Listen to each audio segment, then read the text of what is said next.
Someone literally just tied a Mossberg 500 to a drone and then went after other drones in this theater of conflict.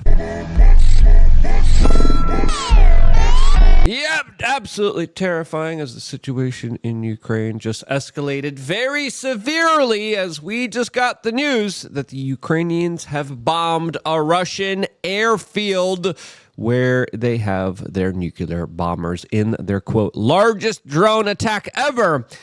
Right after specifically saying, hey guys, we're going to have a ceasefire here. We're not going to go after the infrastructure. And they went after the energy infrastructure. All of this as now France is issuing chilling warnings to its civilians while Europe talks about a, quote, nuclear umbrella.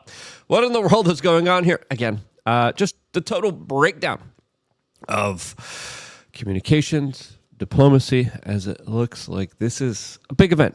It's a major event, as the Gateway pundit reports on it, saying Ukraine bombs Russia airfield 435 miles from the front line where Russia houses nuclear bombers in largest drone attack ever. This is a big deal as Moscow is reporting that 3 of its civilians lost their lives during these attacks, as Ukraine is now accused of launching 178 drones overnight, specifically targeting the energy infrastructure. That matters. We'll tell you why in a little bit, as this is all coming on the heels of President Trump talking with Putin on the phone February 12th. After that phone call, the conflict resumed here, but we got reports specifically from the Russians saying, yeah, we were going to launch a major drone attack on Ukrainian energy infrastructure, specifically from Kremlin spokesperson Dmitry Peskov, and he says that he called this drone attack off. The Ukrainians answer back with this larger drone attack that just happened a few moments ago. As soon as that phone call ended, Zelensky expressed doubts that Putin would, of course, meet the expectations of this deal. And Zelensky then released a statement afterwards saying, quote, one of the steps towards fully ending the war could be ending strikes on energy and other civilian infrastructure. Zelensky said on social media following his call with Trump, which came a day after the U.S. president held similar talks with Putin. I supported this step, and Ukraine confirmed that we are ready to implement it. And then Russian energy facilities were targeted by the Ukrainians with their drone. Why? Well, Zelensky is saying that the Russians, quote, targeted a hospital in Sumy. And because the Russians did that, it means that they weren't, quote, serious about the ceasefire, and therefore we have this larger escalation from the Ukrainians today. Some would say potato, but clearly today was a major move by the Ukrainians, which highlights the severity of the situation, as these attacks are also met with very critical and hyperbolic language from the Europeans, as France, Germany, Poland, within the last few months, all have been warning their citizens that, hey, you guys should prepare for a potential nuclear war with Russia. I don't know how you just prepare for that. I think, standing underneath your table, just like the kids were told in the 1960s, isn't going to work here. But the civilian populations are being warned. And the latest warning comes from France. The one before that happened in Poland. The one before that happened in Germany, with the governments going to their population and be like, you guys should become preppers. That's a great idea, that you guys should stock up on some supplies and be ready for all hell to break loose. That's essentially the warnings that are being issued to civilians that, might cause a little bit of anxiety. Might cause a little bit of an uncertainty, as Europe also doesn't want to create a warfare state in exchange for their welfare state. They love their welfare state. They're not getting rid of it, but they are making steps now towards very heated rhetoric. And this, as right now, the French civilians are told how to survive a nuclear attack. You don't. Spoiler alert. I don't know if you know this. You don't. As Macron, the Rothschild former banker, president of France is warning that Europe must prepare for war. France is set to issue a survivor manual to households across the country, warning citizens how to respond to an invasion or to any other imminent threat. The dramatic moves comes as tensions rise in Europe and fears grows over Russian aggressive tactics. It's fair to say here, the aggression comes on both sides. Again, tit for tat. The pendulum swings this way, and then it goes this way, and then swing, and swing. And the people are like, oh, look at that. They did it. It's all them. No. It's clear as day. There's a lot of people responsible for this pendulum swinging, okay? I wish we had honest news coverage, but we do not. But now the French people will be given a 20-page booklet. Yeah, that's going to be very helpful.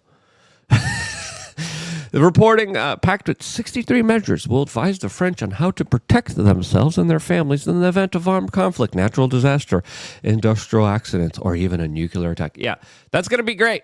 Okay, sacre bleu, what does the manual say? Mushroom. You're gone. How do you really prepare? We actually told people where to bug out, how to bug out. We've done a lot of videos on this about how I'm preparing. By the way, Florida people are just preppers in general because we have hurricanes. I go over some of my prepping stuff. It does, overall, even though it's a little ridiculous that they have these little sacre bleu pamphlets, it still makes sense to prepare. You go to lookUnfiltered.com and you go into the search for our videos and you type in prep or preparedness or survival. You're going to see a lot of videos. Plus, we have a master class that literally teaches you how to survive and live in any kind of situation. This doesn't only teach you defensive techniques, but it also teaches you land navigation, how to build your own shelter, how to filter your own water, how to make your own fire. And guess what? We made it easy for you, so you could download it with one click of a button, and then you can put it in your EMP-proof bag on a little device or a little phone, or let's just say maybe a hard drive, and let's just say all hell breaks loose. Bada bing, bada boom. You guys got yourselves some great video catalogs of how to survive. I hate to be that kind of dystopic with it, but it's also fun to do. Get this stuff, and you could go along with the chapters, specifically when it comes to building a fire, and do it safely. Build a fire. We also taught people how to build shelters. Watch the videos, and then build a shelter in your backyard, if you have a backyard. Or go to a park, and of course, if you have the right kind of permissions, go out there and be a part of something really awesome. I mean, the testimonials we have from the Apocalypse Survival Guide, the people who came out to these courses, I kind of want to do them again. The last thing we did was a range day, which was so fun.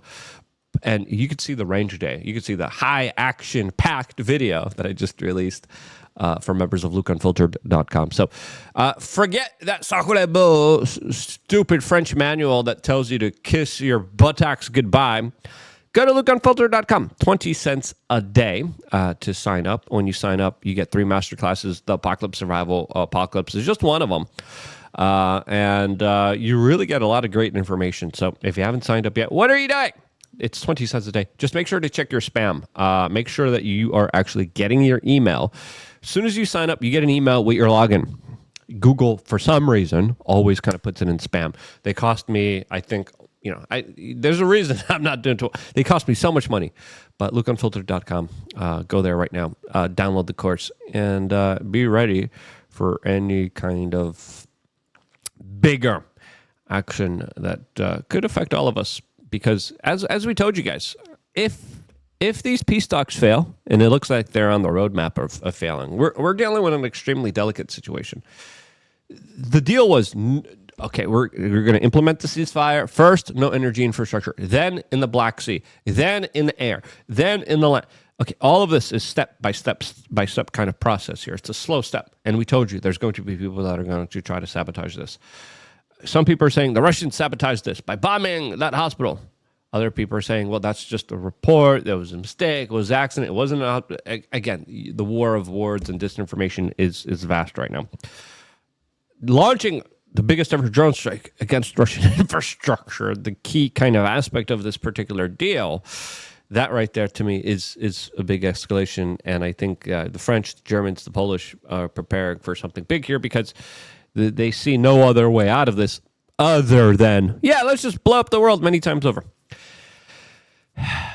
As French nuclear-armed warplanes will be now sent to the German border, part of Macron's bid to provide Europe with a nuclear umbrella protection. So the French have nuclear weapons. It's something that they have developed. They also have nuclear submarines. Their nuclear submarine technology is pretty fast. It's pretty good comparatively to the rest of the world, by the way. And they're saying, you know what? We're just going to protect all of Europe. And then we're going to keep escalating with rhetoric and with tough language. Now, Germany is even rethinking its, quote, nuclear security themselves as they got rid of their nuclear reactors because they thought it was bad for the environment, when actually it's really not. But they're so green and they're so woke, they're so liberal that they're like, oh, no, that's not good, no, nuclear, no. Even though it's great. It's the cleanest form of energy, and they got rid of all their nuclear reactors. They got rid of a huge sector of energy, and then they're caught buying Russian energy. Yeah, as Donald Trump criticized that. The Germans laughed at him many, many years ago at the United Nations. Trump was like, Germany's is kind of stupid, getting rid of their nuclear reactors. He didn't say it like that. And the Germans were laughing at him. They're like, what? We're going to be buying Russian energy resources? No, we have Greta Thunberg. We have green energy. They don't got jack, okay? And the Financial Times came out with a very interesting article saying why Europe cannot rely on French nuclear umbrella alone. And that's an important notion here, but once you bring in nuclear weapons here, you kind of show just how much people have lost the plot here. Now, again, this move by the Ukrainians, very dangerous move, very dangerous gambit, very big escalation. Okay, I understand. Fighting is not going too well for them. Making these, on the front lines with soldiers, they don't have the advantage. They do have the advantage with the advanced U.S. military intelligence that they're given, and they do have the advantage with the advanced military tech that the United States has given them. Now, Donald Trump now is in a very peculiar situation because now he has to go to the Russians and be like, can you guys not escalate this? And the Russians are like, well, the Ukrainians just escalated this. And the Ukrainians are like, well, we escalated it because they did. Who's in the right and who's in the wrong? Again, it's very difficult to ascertain this, although I would say that today's actions by Ukrainians are the more kind of escalatory ones that clearly have created a situation that is going to call for a retaliation. Now, the Ukrainians going after the oil refineries, that's a big deal here. How will the Russians respond? That's what we're going to be waiting for right now. But again, Trump and Putin and Zelensky said, okay, no energy infrastructure deals, and now we have the attacks on energy infrastructure. Some people are saying, well, the Ukrainians just have a whole bunch of drones here, as we are getting reports that they could create 4.5 million FPV drones a year, allegedly. And the drones are the biggest kind of game changer throughout all of this. When we look at modern warfare, the way that drones have changed the landscape, it is terrifying. As right now, we are seeing a lot of people, including Alexander Dugin, whose daughter was assassinated by the Ukrainians, come out and say Putin has ordered to shoot down Russian drones immediately after talk with Trump. This is the statement that we were just reading. These drones were sent to hit energy assets of Ukraine. Zelensky, ignoring Trump, has attacked Russia energy hub in Krasnodar in 6 hours after agreement. Americas, do you see who is evil? Now, I think it's fair to assume here that all bets are off during war. And when we see how everything's unfolding here, when we see these talks of nuclear umbrellas, when we see this hyperbolic talk, I think a lot of us are like, can you guys shut up? Can all of you guys from both sides shut up? Calm down. Relax. Stop it. Stop acting like children. Stop fighting. I think Trump's in the middle, being like, okay, stop it. But then Ukraine was able to come, boom, get a little sneak-in shot against the Russians. And some say, all is failure in love and war. Is it, though? Because if there ever was a time to just kind of like, okay, sit back, take your licks. All right. This would be it. That's not what we're having here. Clearly, there are an invested interest of people that want to see this war continue, that want to make money off of this war. Will this war ever end? I kind of doubt that now, which sucks because, Trump said, day one, I'll end the war. He later came out. He was like, I was being a little, I forgot the word he said exactly. He was like, I was just being silly. Will he be able to bring peace? What do you think? What's going to be the future here? Because I see Russia retaliating soon, and they're going to call on their Russian attack. Their ability to show grace here is not going to happen now. How will this conflict kind of escalate here? As now a lot of people are saying the Russians are going to, and we've been saying this, and we've been seeing the kind of movements and the kind of reports that the Russians are going to try to launch a major offensive in the Sumy region.